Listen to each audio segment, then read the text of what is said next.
Good morning बच्चों।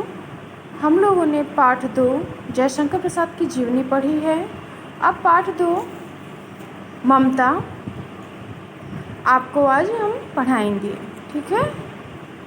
तो शुरू करते हैं।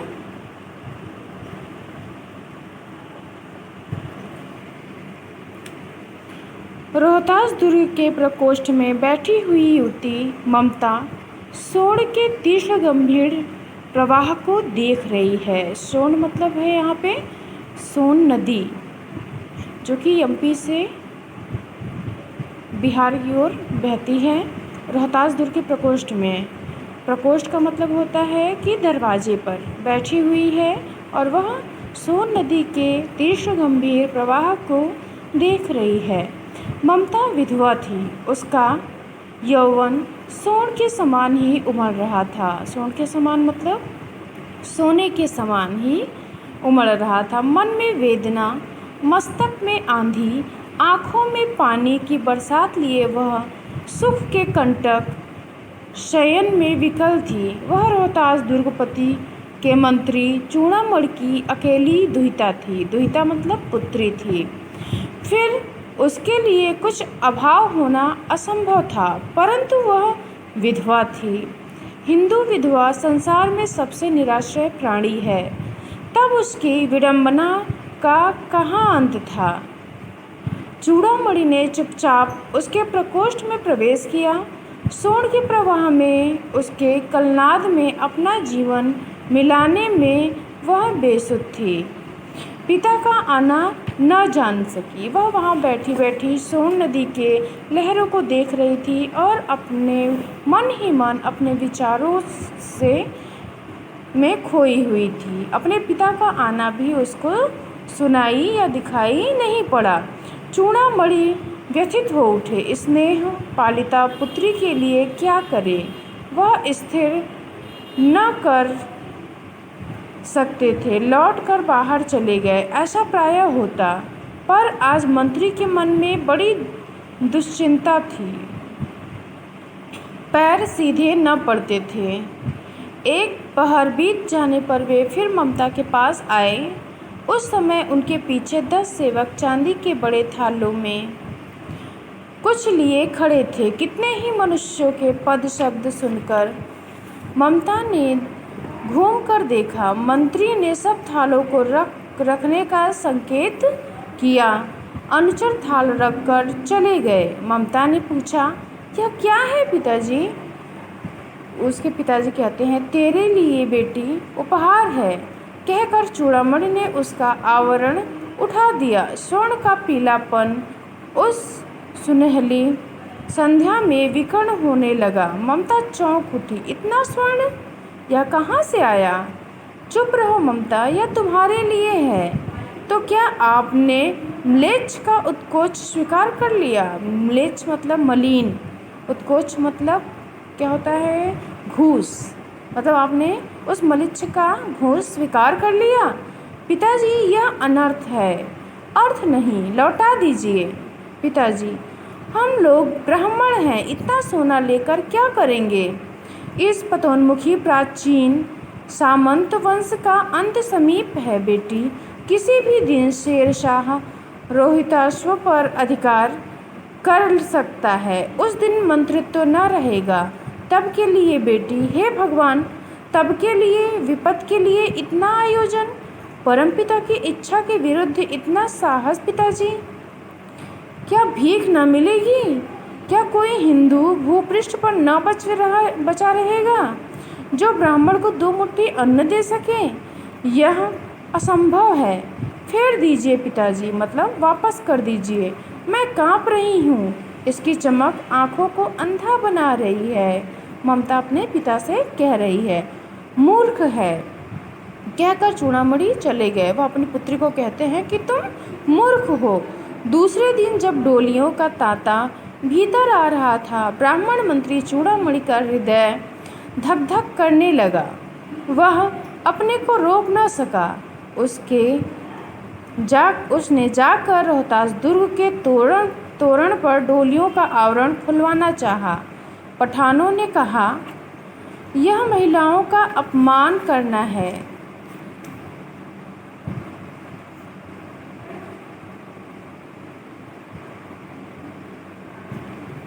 रोहतासपुर का तोरण मतलब दरवाज़ा, और दरवाजे से जो डोलियाँ जा रही थी उन पे जो पर्दे लगे हुए थे उनको खुलवाना चाहते थे। पठानों ने कहा, यह महिलाओं का अपमान करना है। बात बढ़ गई, तलवारें खींची, ब्राह्मण वहीं मारा गया और राजा रानी और को सब छली शेरशाह के हाथ पड़े। निकल गई ममता। डोली में भरे हुए पठान सैनिक दुर्ग भर में फैल गए, पर ममता न मिली। काशी के उत्तर में धर्मचक्र विहार मौर्य और गुप्त सम्राटों की कीर्ति का खंडहर था। भग्न चूड़ा तृण गुल्मों से ढके हुए प्राचीर, ईंटों की ढेर में बिखरी हुई भारतीय शिल्प की विभूति ग्रीष्म की चंद्रिका में अपने को शीतल कर रही थी।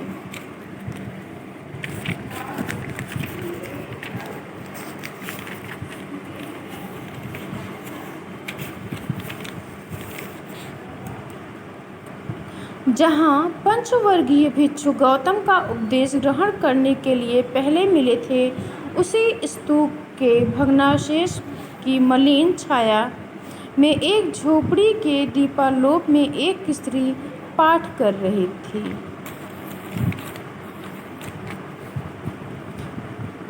क्या पाठ कर रही थी? अन्यश्चिन्तमयो मां ये जनाः पर्युपासते।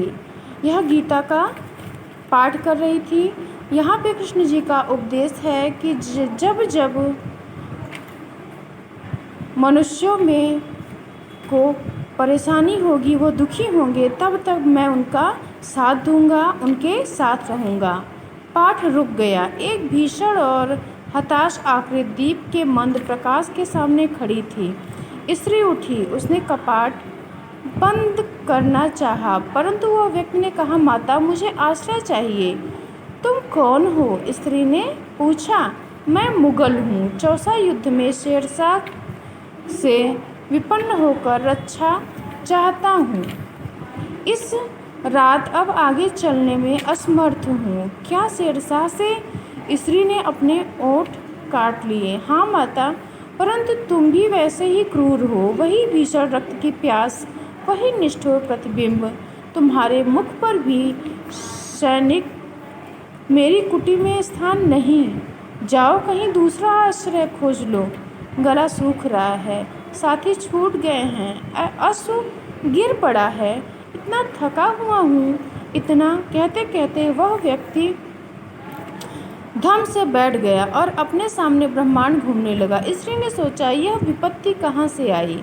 उसने जल दिया, मुगल के प्राणों की रक्षा हुई। वह सोचने लगी, सब विधर्मी दया के पात्र नहीं। मेरे पिता का वध करने वाले आतताई घृणा से उसका मन विरक्त हो गया। उसको सारी बातें याद आ गई कि किस तरह से उन लोगों ने मेरे पिता का निर्ममता से वध कर दिया था, सारे सैनिकों को मार दिया था। मैं इसको शरण कैसे दूँ? स्वस्थ होकर मुगल ने कहा, माता, तो फिर मैं चला जाऊँ? स्त्री विचार कर रही थी। मैं ब्राह्मणी हूँ, मुझे तो अपने धर्म अतिथि देव की उपासना का पालन करना चाहिए, परंतु यहाँ नहीं नहीं, सब विधर्मी दया के पात्र नहीं। परंतु यह दया तो नहीं, कर्तव्य करना है। तब मुगल अपनी तलवार टेक कर उठ खड़ा हुआ। ममता ने कहा, क्या आश्चर्य है कि तुम छल करो, ठहरो। छल नहीं, तब नहीं। स्त्री जाता हूँ, तैमूर का वंशज स्त्री को छल करेगा? जाता हूँ, भाग्य का खेल है। ममता ने मन में कहा, कहाँ, कौन दुर्ग है? यही झोपड़ी ना? जो चाहे ले लो, मुझे अपना कर्तव्य करना पड़ेगा। बाहर चली आई और मुगल से बोली, जाओ भीतर। थके हुए भयभीत पथिक, तुम चाहे कोई हो, मैं तुम्हें आश्रय देती हूँ। मैं ब्राह्मण कुमारी हूँ, सब अपना धर्म छोड़ दें तो मैं भी क्या छोड़ दूँ?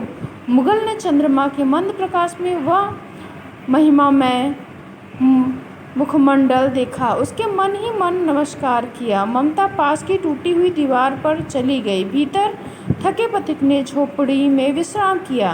प्रभात में खंडहर की संध्या में ममता ने देखा सैकड़ों अश्वारोही उस प्रांत में घूम रहे हैं। वह अपनी मूर्खता पर अपने को कोसने लगी। अब उस झोपड़ी से निकलकर उस पथिक ने कहा, मिर्ज़ा, मैं यहाँ हूँ। शब्द सुनते ही प्रसन्नता की चित्कार ध्वनि से वह प्रांत गूंज उठा। ममता अधिक भयभीत हुई। पथिक ने कहा, वह स्त्री कहाँ है? उसे खोज निकालो। ममता छिपने के लिए अधिक सचेष्ट हुई। वह मृग दाव में चली गई।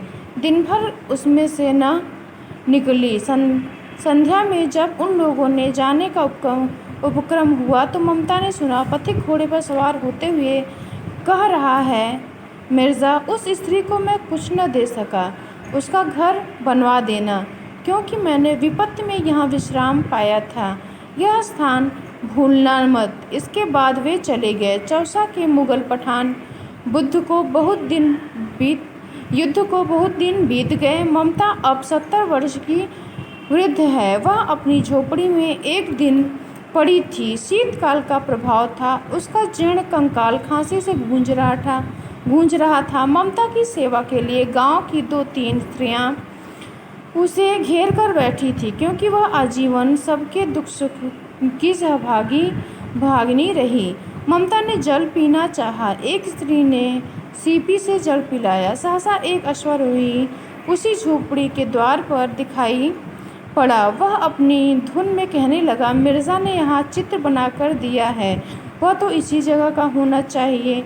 वह बुढ़िया मर गई होगी। अब किससे पूछूं कि एक दिन शहंशाह हुमायूं किस छप्पर के नीचे बैठे थे। यह घटना भी तो 47 वर्ष से ऊपर की हुई।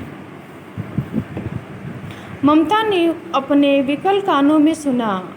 उसने पास की स्त्री से कहा, उसे बुलाओ। अश्वारोही पास आया। ममता ने रुककर कहा, मैं नहीं जानती कि वह शहंशाह था या साधारण मुगल, पर एक दिन इसी झोपड़ी के नीचे वह रहा।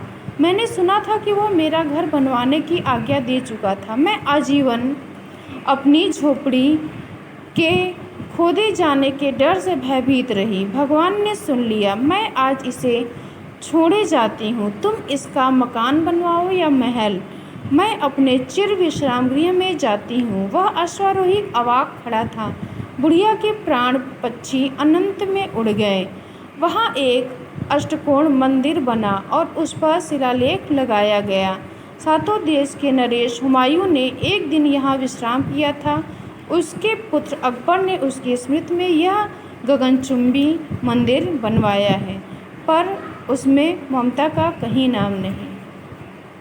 ठीक है बच्चों, यह पाठ आपका ममता पूरा हो गया। अब आपको अभ्यास प्रश्न करने हैं। निम्नलिखित गद्यांशों के नीचे दिए गए प्रश्नों के उत्तर दीजिए। यह गद्यांश है, आपको पता है गद्यांश कैसे करते हैं। फिर गद्यांश से संबंधित 3 प्रश्न हैं। उपयुक्त गद्यांश का संदर्भ लिखना है। गद्यांश के रेखांकित अंश की व्याख्या करनी है। उपयुक्त गद्यांश में हिंदू विधवा की स्थिति कैसी है यह बताना है।